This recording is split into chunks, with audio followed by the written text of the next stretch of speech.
Lumakas ang ingay sa social media na ipaubaya kay ex-PNP Chief at ngayon MMDA General Manager Nicolas Torre III ang pag-aresto kay Senator Bato de la Rosa. Ito ay matapos ideklara ng DOJ na valid at enforceable ang ICC arrest warrant laban sa senador. Magbabalita live si Arles de los Santos. Arles, ano yung tugon ni General Torre dito nga sa clamor na siya na lang daw ang umaresto kay Senator Bato matapos nga itong tagumpay na pag-aresto noon kay dating Pangulong Rodrigo Duterte? Cheryl, kung ipag-uutos ni Pangulong Bongbong Marcos ay handa nga na hulihin mismo ni dating PNP Chief at ngayon MMDA General Manager Nicolas Torre III si Senador Ronald Bato de la Rosa. Narito ang kanyang pahayag. Pag presidente ng utusan, automatic no choice, di ba? Pero ito nga ang bottom line dyan. It's not about a person. It's not about me. It's not about Senator Bato. It is about a process. It is about a system. It is about a law. And it is about a job. Ang otoridad na mismo ang nagsasabi, legal ang warrant, pwede nyo i-implement yan. Pulis sa law enforcement, hindi po pwedeng mamili ka kung alin ang i-implement mo, alin ang hindi. Because at the end of the day, the job of the police is not to judge the case, but to implement the processes. And in this case, the warrant. Ayan ang tugon ni Torre nang tanungin sa panawagan ng publiko na siya ang manguna sa paghahanap sa ngayon pugante ng si Senator Ronald Bato de la Rosa.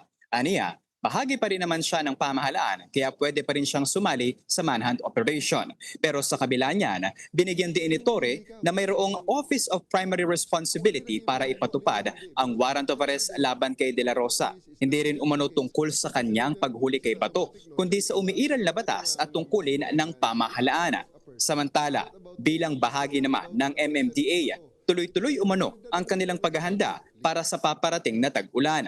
Kabilang dyan ang malawakang declogging, desiltation at anti-flood operations sa iba't ibang bahagi ng Metro Manila, katuwang ang Department of Public Works and Highways o DPWH. Aminado si Torre na marami pang adjustment ang kailangan gawin dahil marami pa ring lugar sa Metro Manila ang agad na binabaha tuwing malakas ang ulan. Kabilang sa tinututukan ng MMDA ang paglilinis ng mga estero at ng tatlong major river systems sa NCR na Pamarisan River, Tulyahan River at Las Piñas Zapote River, pati na rin ang tinatayang 30 mas maliliit na mga tributaryo nito. Dagdag pa ni Torre Cheryl, magkaugnay ang anti-flood operations at solid waste management dahil isang basura sa mga sanhi na matinding pagbaha sa Metro Manila.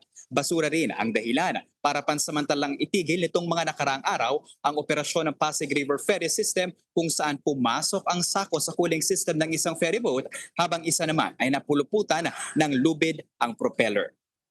Cheryl, ayon kay Torre ay umaabot nga sa 7,000 tonelada ng basura ang nahahakot mula sa mga estero sa NCR habang nasa 5,000 tonelada naman ang basurang nakukuha doon sa mga pumping stations. Kaya hiling ni Torre ang kooperasyon ng publiko para panatilihin malinis ang ating mga komunidad. At kabukod dyan, posibleng magmulta ang sinumang mahuli na nagkakalat sa ating mga lansangan at posibleng magmulta ng nasa 300 hanggang 5,000 pesos. Cheryl. Maraming salamat, Mobile Journal, Arles de los Santos.